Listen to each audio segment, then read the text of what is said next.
Hey, we got through. All right. Hello, everyone. It's Diana Rankin bringing you the last full week of the year 2019. This is our 52nd video this year.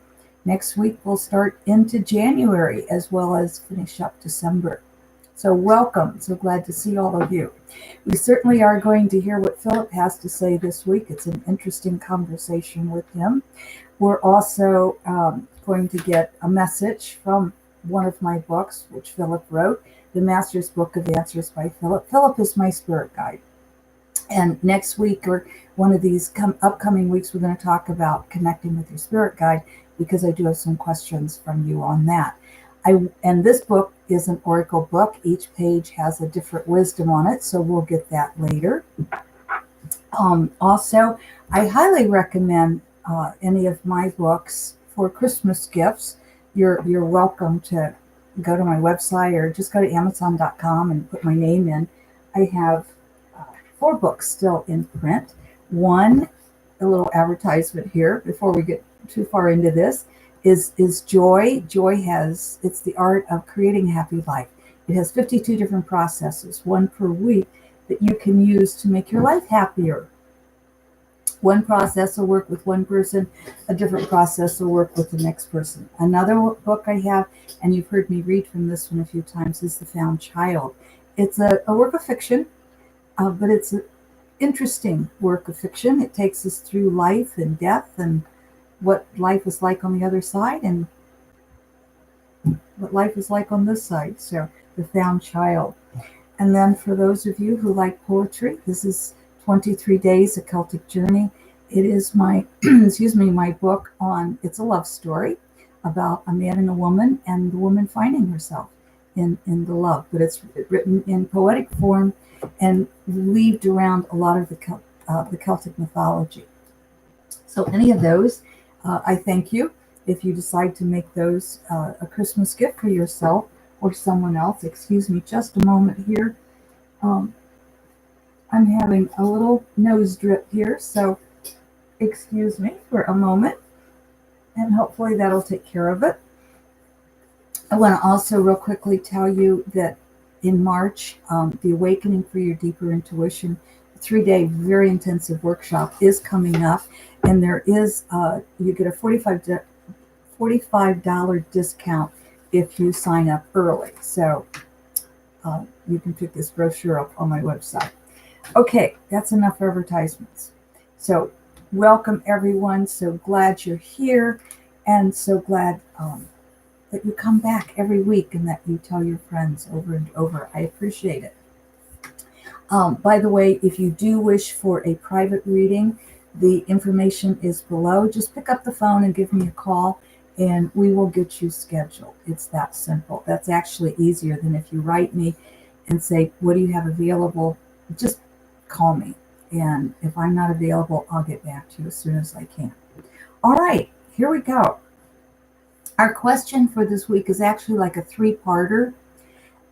By the way, welcome. I'm so glad you're coming live. I'm going to read all of that at the end. So I just want to welcome you and say thank you for coming. I hear it's a little distracting for some of our viewers if I stop and call you out by name. And actually last week it got a little distracting for me because we had some people we needed to say prayers for, shall we say. But I always believe things happen for a reason. And so that gave me the opportunity to demonstrate that we push back, but we don't let it take over. All right. So here are our questions. Philip, our question for the video this week. Is there any one spiritual practice that is particularly useful? Or is it up to the individual to find what works best for them? If so, how does one go about that? So it's multiple questions wrapped into one. So here's what Philip tells us. When the earth was young, I'm sorry, I wanted to keep my water close, so in case I needed a little sip there, but I'm afraid I'm going to spill it, so I'm going to move it. All right, here's Philip's answer to these questions. When the earth was young, Those who lived here had no need for any specific spiritual practice. They were aware that they were spirit incarnate. As Earth developed, so did the human species, or perhaps we should say that which developed into the human you know today. As this development progressed, the beings cried for explanation, for that which awed them. Now remember, within awe there is also fear, so they created gods and goddesses who were both worshipped and feared. There were those who remembered that spirit is pure love, and that we are all spirit. And there are those who forgot. As development continued and is still continuing today, humans create religions for different reasons. Some religions are meant to control. These were often created by governments and are fear-based. Other religions were created out of love and are meant to comfort and to create community. There are spiritual practices that call for rituals to honor and also to help humans remember their origins. That all is spirit incarnate into human form or form of another nature. Now that we have given you a brief lesson of history, we shall answer your other questions. We shall answer your questions, Is there any one spiritual practice that is particularly useful? We shall start here.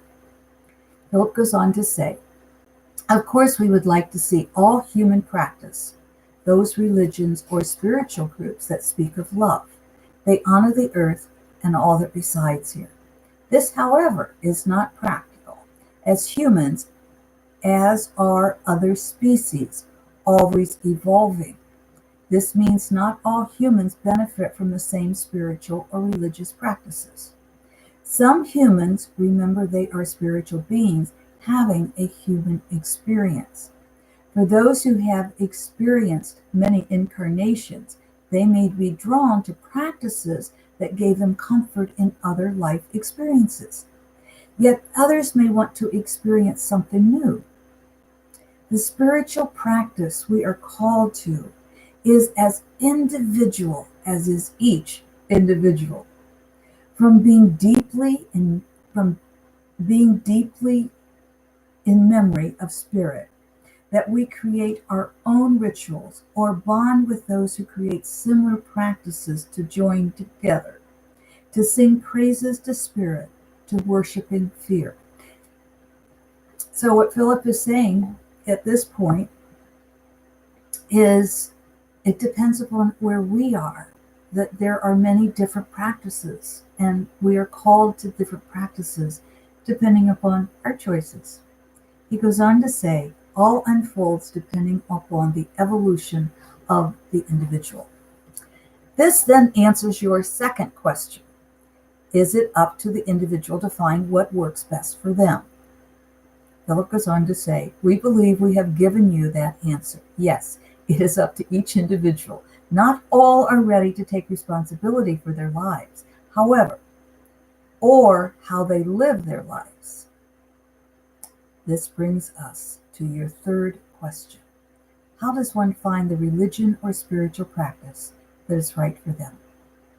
The soul may choose to be born into a family deeply steeped into a specific religion or spiritual practice that they want to experience in their next incarnation.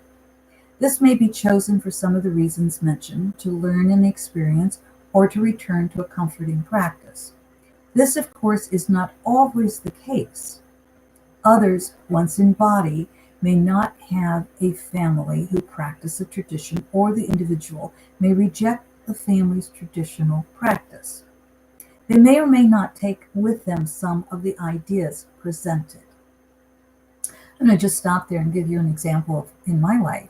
I was raised in a Brethren church and then a Grace Brethren church, which is the Grace Brethren is pretty evangelical, or this particular branch was. And what we had feet washing ceremonies, and we had Sunday night services as well as Sunday morning services and Wednesday services, etc., Bible study, and so on. So it was pretty deeply religious in the Christian tradition. I left it many, many years ago. However, what I took from that is two things. One, don't be a hypocrite.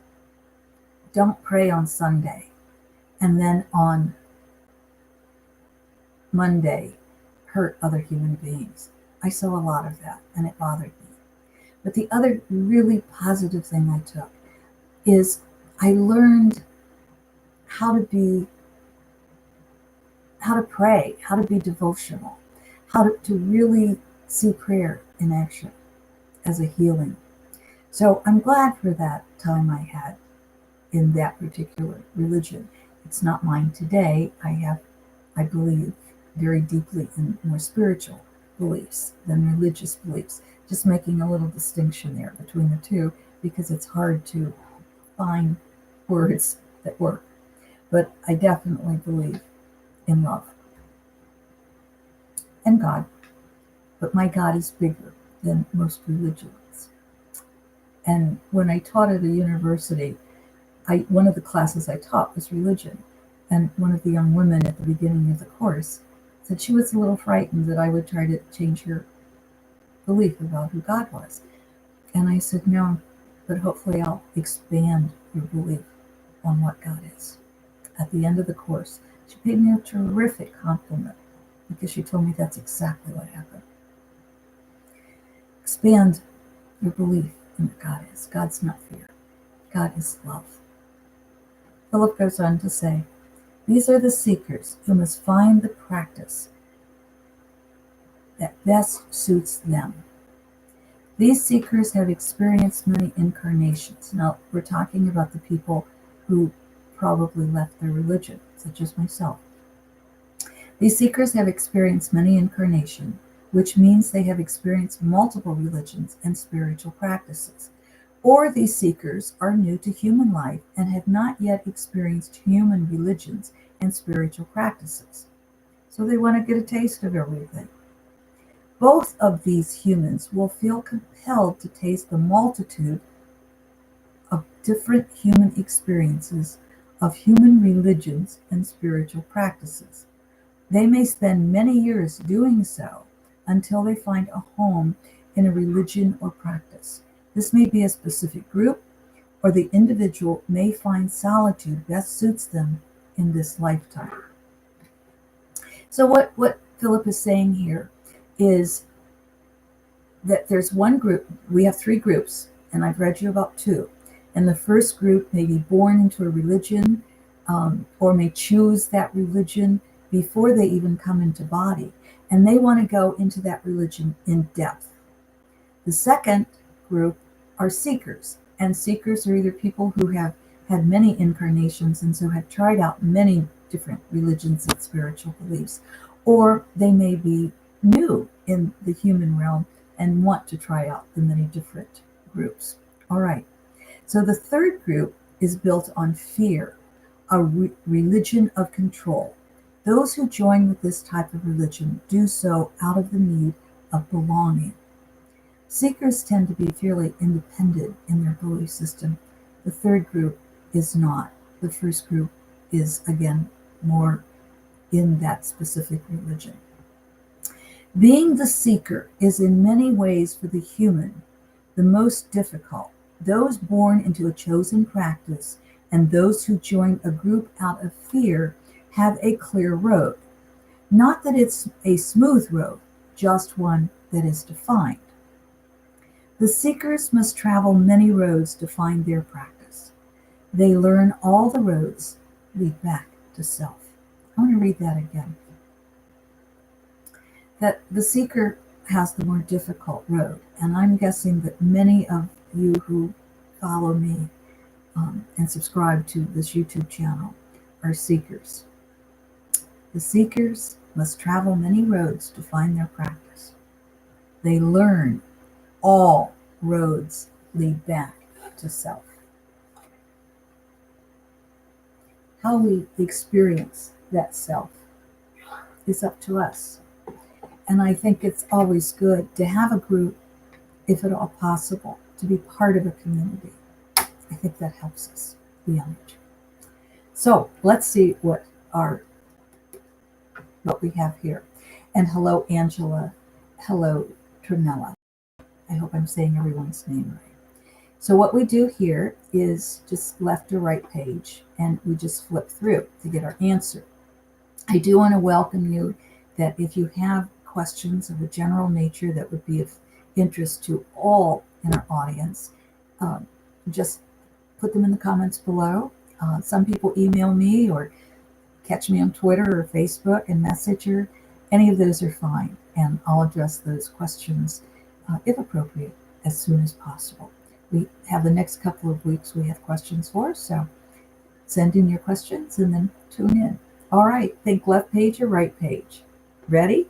Here we go. Whoa, there we go. I'm hearing right page. Now, I always read you the opposite page as well, because for some, that may be a private message that you need to hear. So if you got right page, your intuition was strong.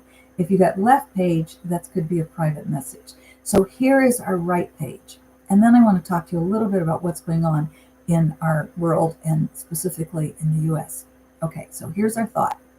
If thought is felt by those around you, do you not then have a responsibility to add joy and laughter to their world rather than sorrow and sadness? Oh, my friends, whew,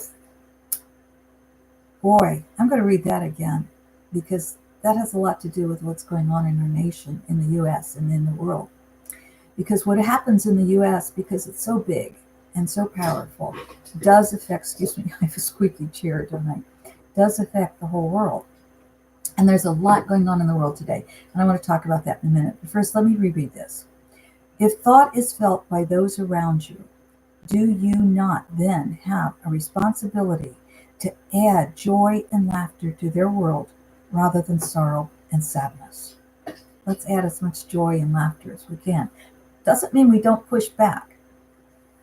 We do tell the bullies, stop it. Stop it. And then we pray. We say, we're sending you love. Okay. On the left-hand page, it simply says, perception is judgment. Perception is judgment. I'm going to let you think about that one for a while. This is the week of Christmas. Hanukkah is ending, will end this week, and so many holidays take place, sacred holidays take place in December. Kwanzaa is taking place.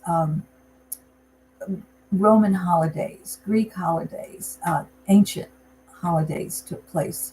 And of course, I think I mentioned Christmas. That's the big one in the US, Christmas and Hanukkah. So these holidays have their own energy. And this is a good energy that's in our world right now, because we need this good energy. As we moving into Christmas area, moving around the Hanukkah time, especially moving into that Christmas, people are rushed and they're not thinking and go a little crazy. And then all of a sudden, right around late Christmas Eve, there's a quiet. And we need that quiet. We absolutely need that quiet. Winter solstice just took place. Allow this time to turn inward. The US, for the third time in history, just impeached a president.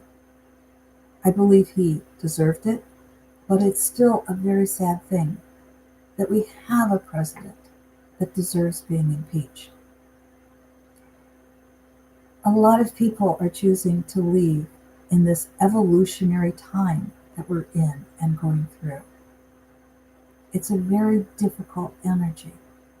So I'm asking all of you, let's use this period of time to go inward and find those areas of our own life that we need to upgrade, shall we say. allow ourselves to evolve to that place of love, that greater place of, I know I am spirit incarnate.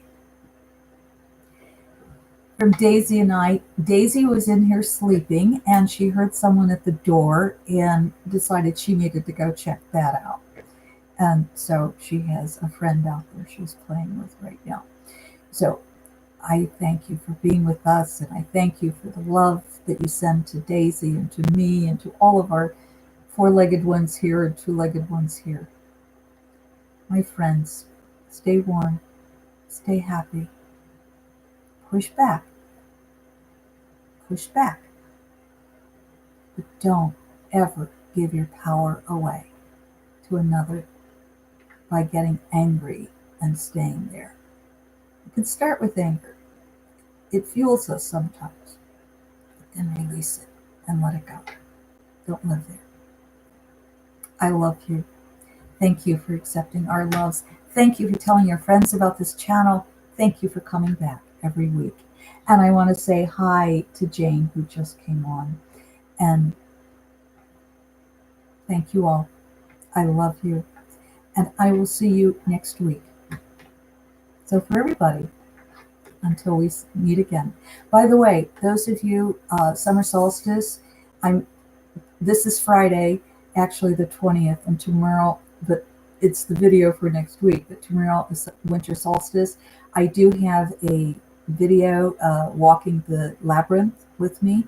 I think it's called Walking the Labyrinth. I'm not sure if I'll go look for it and try to post it. But if not, do my name, Diana Rankin, and Labyrinth Walk. I think, and you'll find the video. Come walk the labyrinth with me tomorrow for winter solstice. Hello, is Earth Spirit. Thank you. I love you. Remember, most of you are probably seekers, and you can find where you belong. Keep adding love to our world. We need it, and this is a good week to add it.